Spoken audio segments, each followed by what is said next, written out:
Voici l'un de nos premiers exemples de dommages causés par les tempêtes dans le parc. Ce n'est pas le premier épisode de dommages par une tempête. On verra ça plus tard, mais celui-ci est plus récent. C'était l'une des tempêtes qui s'est produite il y a 3 ou 4 ans, je crois, et cette zone a été complètement dévastée. On peut encore voir certaines zones à l'arrière qui ont été aplaties. Ils ont dû enlever une partie de ce bois car nos forêts représentent une grande quantité de bois. Et c'est toujours le cas. Mais ça a certainement un peu aidé. C'est pour ça que la piste de patinage en forêt du parc a été créée, parce qu'il fallait enlever une grande partie du bois, ce qui allait créer des espaces ouverts. Ils se sont dit, pourquoi ne pas utiliser cet espace et créer quelque chose de bénéfique pour le public, tout en aidant le parc d'une autre manière. Nous avons donc pu aménager cette piste de patinage en forêt de 0,9 km, ce qui a permis de réduire une partie de la charge combustible de la forêt, tout en offrant quelque chose de nouveau au public que nous n'avons pas ici, au Nouveau-Brunswick. Voici quelques-unes des zones dont nous parlions, les types de peuplement. Vous pouvez voir qu'on a beaucoup de sapins, d'épinettes et de peupliers. Ils sont tous matures, voire surannés. Si rien n'est fait, voilà ce qui peut arriver. Et vous devez alors vous demander si vous êtes prêt. Le parc peut le faire, ils ont des objectifs différents, mais si c'était votre lot boisé, est-ce que vous accepteriez ceci? Si oui, très bien. Voilà ce qui peut arriver. C'est une question d'âge. Si vous regardez les peupliers là-bas, c'est à ça qu'ils ressemblent quand ils sont surannés. Le fait que certains soient encore debout est même surprenant. Mais ça va continuer. Plus vous faites des ouvertures, plus le vent circule et plus il y aura des chablis. Ça va continuer. Le peuplement vieillit, il commence à se dégrader et à tomber. Et c'est là qu'intervient l'outil de sylviculture créé par Gareth. Diane en a quelques-uns si on veut l'essayer. Qu'est-ce que vous allez faire avec ça? Qu'est-ce qui va revenir ici selon vous? Si vous ne faites rien, qu'est-ce qui va repousser ici? Ce qui est déjà là.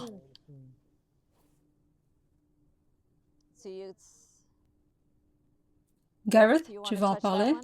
Je n'ai pas encore examiné le site, mais il semble relativement riche. Je n'ai pas encore examiné le sol, mais le tuya des hautes terres est un bon indicateur d'un matériau parental riche en nutriments. Le tuya a l'air en bonne santé, ce qui signifie qu'il y a de l'argile qui aide à retenir l'humidité en été. Le tuya peut pousser sur la roche, mais il ne donne pas grand-chose à moins d'avoir suffisamment d'humidité pendant la saison de croissance. Cela dit, c'était certainement un ancien champ. Il n'y a pas beaucoup de diversité d'espèces. Le tremble a un système racinaire intact. On peut déjà voir que là où il y a assez de lumière, le tremble produit avec succès des drageons. Il va y avoir une production végétative à partir des drageons. Ça a déjà commencé. Ce serait l'un des endroits où, si vous vouliez essayer de modifier la structure de votre forêt, je pense que je multiplierai d'autres espèces ici. Oui, sans aucun doute. Essayez d'en introduire quelques-unes. Si le sol est suffisamment riche, c'est là que je planterai l'érable à sucre. C'est bon à savoir. Voilà. Mais avec les serres, c'est intéressant. La stratégie de, je ne me souviens plus du nom du directeur du parc, il existe 2 stratégies pour ce type de restauration forestière. Soit vous en plantez quelques-uns et vous les protégez agressivement, soit vous en plantez autant que possible et vous espérez le meilleur. Il existe différentes opinions et des recherches appliquées à ce sujet. Si vos plants coûtent cher, je vous conseillerais d'en planter moins et de vous assurer qu'ils survivent. La densité de serre ici, je n'ai pas encore ce problème à Stanley. Je touche du bois. Les cerfs se regroupent à Stanley et essaient de survivre à l'hiver en ville à cause de la neige qui s'accumule dans les collines. Mais cela va changer. Qu'est-ce que tu penses de l'idée de semer dans certaines zones? Je pense que le chêne en est le meilleur exemple. Je ne plante pas de semis de chêne sur mon lot boisé. Je plante simplement des glands. Ils sont faciles à obtenir et peu coûteux. Le système racinaire s'établit naturellement. Même s'ils sont broutés, le système racinaire est établi et il repousse. À chaque fois que j'ai planté un semis, quelque chose l'a mangé. C'est quelque chose à considérer si vous ne voulez pas acheter de l'érable à sucre, du bouleau jaune ou autre. La plupart des gens connaissent quelqu'un qui a un chêne, et les glands sont partout sur le sol. Soit vous les jetez dehors et demandez aux écureuils de les enterrer, parce qu'ils le feront, soit vous vous promenez, creusez un petit trou et vous les mettez dans le sol. Vous avez juste besoin d'un bâton pour les enfoncer dans la couche organique du sol et gardez-les couverts. Vu ce qui s'est passé ici, j'attendrai que le couvert de tremble soit établi avant de planter l'érable à sucre. Il serait moins susceptible d'être brouté car les cerfs mangent aussi le tremble. Et l'érable à sucre tolère l'ombre. Je laisserai le tremble se développer, puis je planterai en sous-étage l'érable à sucre sous le tremble. Ensuite, je surveillerai l'érable à sucre pour m'assurer qu'il se porte bien. Si vous avez un mur de tremble, l'érable à sucre sera moins exposé. Est-ce que vous avez planté des épinettes ici? Non, tout ce qui se passe dans cette zone est le résultat d'une régénération naturelle. Il y a un semis d'épinettes blanches juste là. Peut-être qu'ils en ont planté ici. Scooter en a planté dans quelques endroits, mais je ne pense pas qu'il soit arrivé jusque-là. Je crois que ceux-ci sont tous naturels, sauf s'il avait des semis supplémentaires et a décidé de les planter ici cette année, parce qu'il avait des semis d'épinettes de cette hauteur. S'ils ne sont pas plantés, cela fait partie de ce que je disais.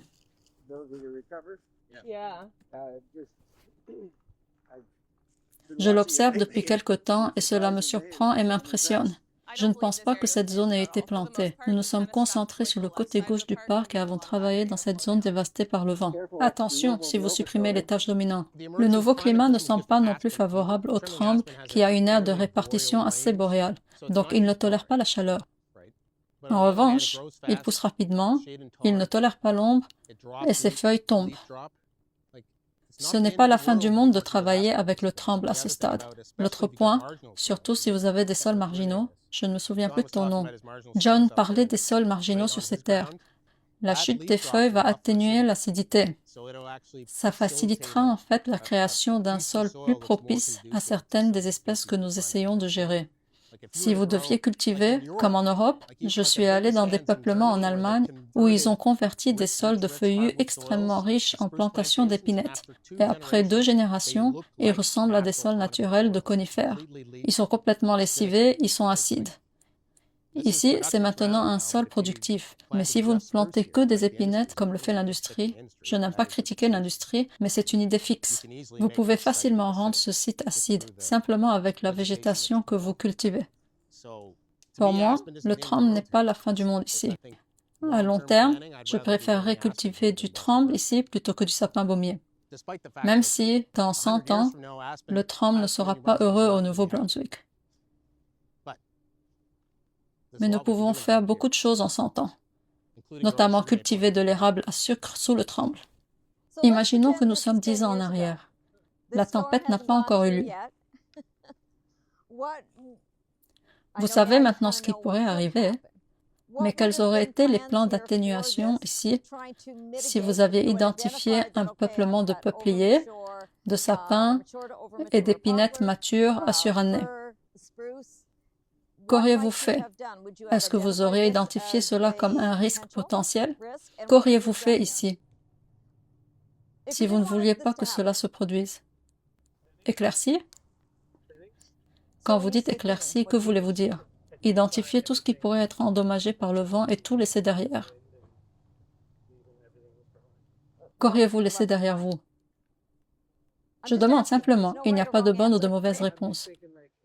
Je ne pense pas que je changerai la dynamique de ce qui pousse ici. Juste, tout ce qui risque d'être endommagé par la tempête et de finir par terre comme ça. Je garderai le reste probablement. Si vous aviez coupé probablement tous les peupliers et tous les sapins, vous auriez laissé quelques épinettes? Je pense que oui. Comme je l'ai dit, il n'y a pas de mauvaise réponse. Et les tuyas? Quel risque cette opération pourrait-elle entraîner?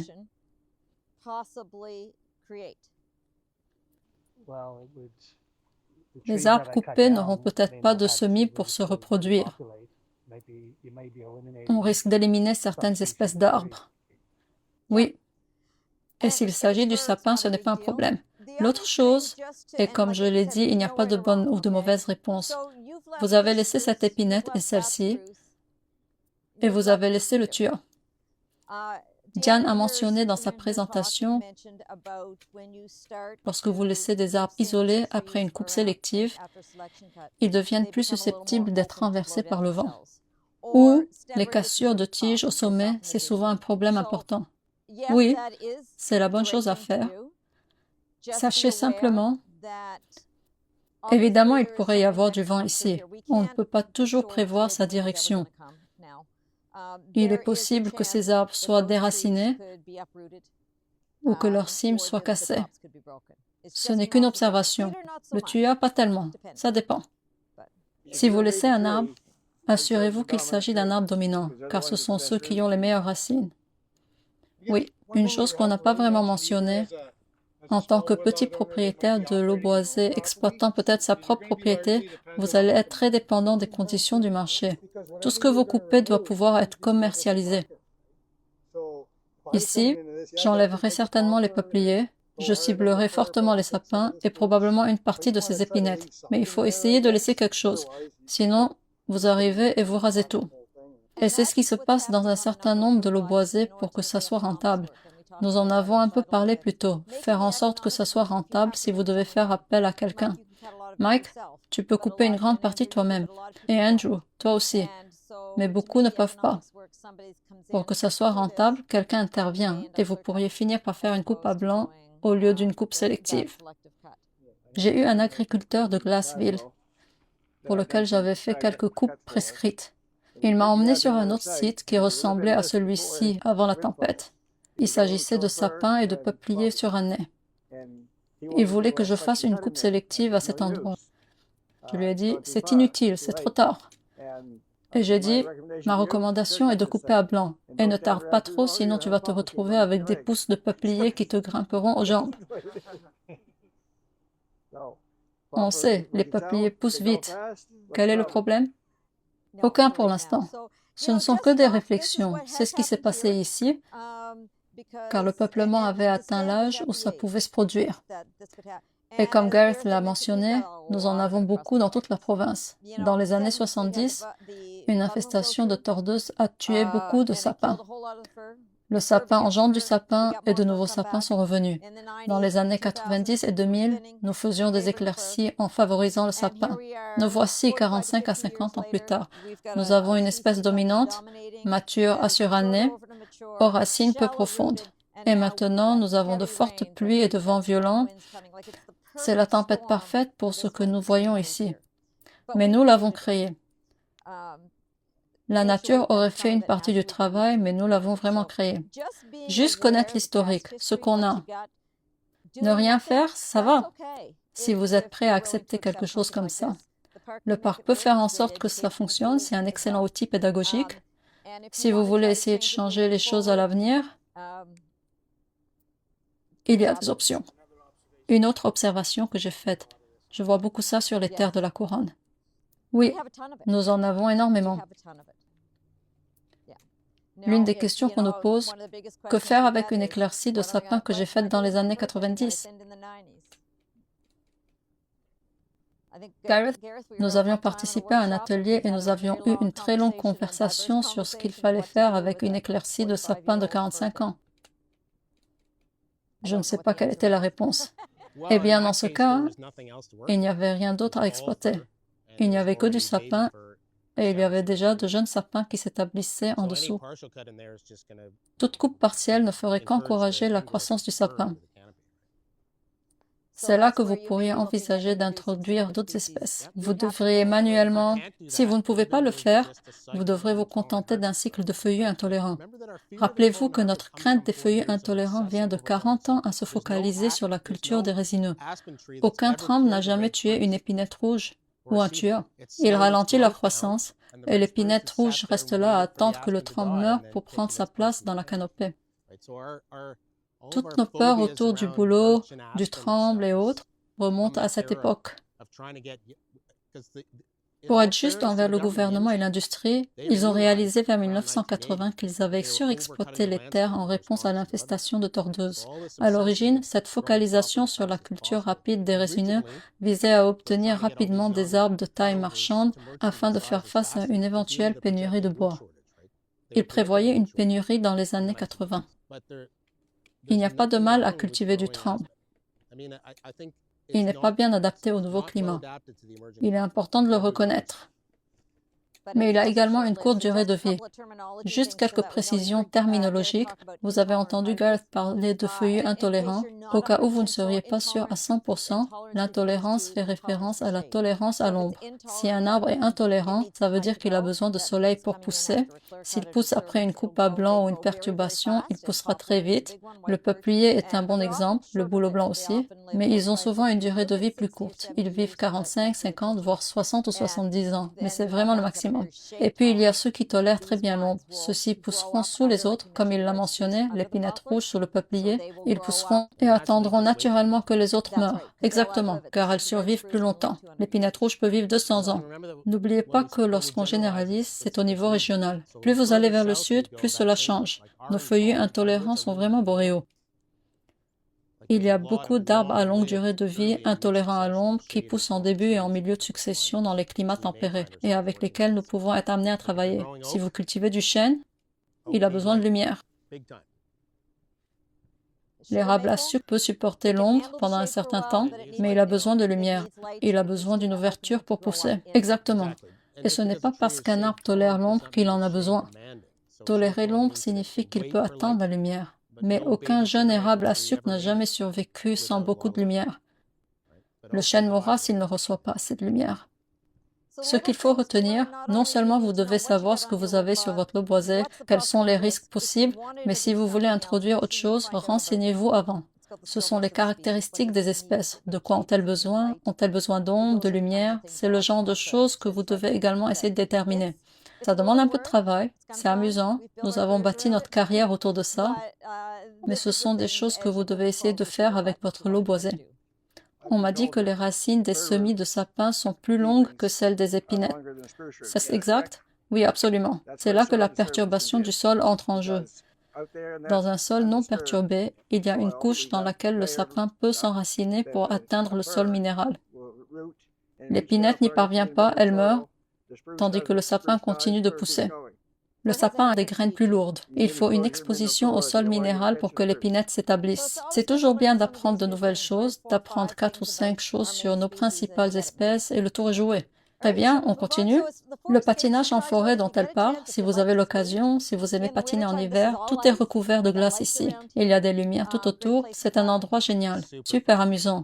Voilà, c'est une expérience unique, c'est vrai. Bien, passons au prochain arrêt.